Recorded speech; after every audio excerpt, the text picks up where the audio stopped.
Paul and the elders laid hands on Timothy to commission him to be the pastor of the Ephesus church. And Paul's reminding him, we chose you. God chose you. Keep that fire aflame. I'd say most of us in here have built a campfire, and maybe most of us in here have dealt with a fireplace. Last winter, I was burning a lot of wood trees that I was cutting down. And so I have like a little trash can that I have in there, and then I got a metal ring just in case. And I would just fill it up and burn it. And when got dark or wanted to go in, I had some bigger pieces I would sit in there on top. I'd fill the thing up. It wasn't windy, so I didn't have to worry about it going over, and just let it burn. I mean, the flames could be 2 or 3 foot high, or it could not be hardly burning at all. It didn't matter to me. I just fill it up. My thought was, well, if I fill it up now and it don't burn, I got something in there in the morning, so I can just light it and get it. But it always was such a joy when I'd walk out there. Oh, there's still heat. I don't have to get my matches out. I don't have to get my torch out. I don't have to find anything special. I got some dry wood over here, some newspapers over here. I can get the flame going, and I can start feeding it from the pile that I have. And it was a great thing. I did that for like 3 weeks in a row. It was just amazing. We didn't get no rain, and I'd had enough big stuff to put in there at night that the fires and the coals was there to keep it going. All I had to do was stir those coals up.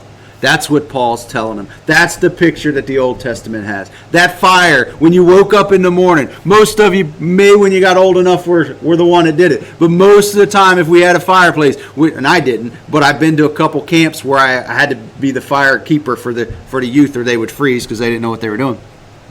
Most of the time, your father got up early in the morning when he got ready to do all his chores. The first thing he would do, is go down there, and hopefully all he had to do was stir those coals from the night. Because maybe he got up a few times in the middle of the night, threw a couple pieces in there, or maybe you had a big enough box or fireplace that it would last all night. But that is the greatest feeling when you don't have to sit there and go, oh man, I got to relight everything. I got to restart everything.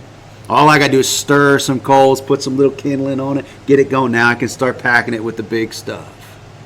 Or maybe, at the worst case scenario, all I got to do is just blow on it. How did God create Adam and Eve? He breathed on them. Technically, what does it look like when we got born again? He breathed on us. When we fan the flame, we are asking Him to breathe on us yet again. And He will sit there, and we will be on fire. But since He knows we are humans, and since He used the analogy of fire, which is a very beautiful analogy, He knows that fire will go out if we neglect it. I am a complacent human being. I get in a rut. I may go to a certain place over and over and over and over and over again, but I'm just going. I may read the Bible, but I'm just reading the Bible. I may pray my 3 or 4 sentences every day, but I just repeated a phrase that I say every day. There was no breath in that. There was no fire in that. There was just a habit of doing and doing and doing. And I get complacent. And I have to want that freshness. I want to meet Jesus every time I open this book. I want to meet Jesus and have interaction with Him every time I pray, every time I talk. I want Jesus and the Holy Spirit to be so in fire in me that when I go to the grocery store and He says wave, talk, smile, interact, pray, it's an instantaneous thing. But I'm human. So every time I say no,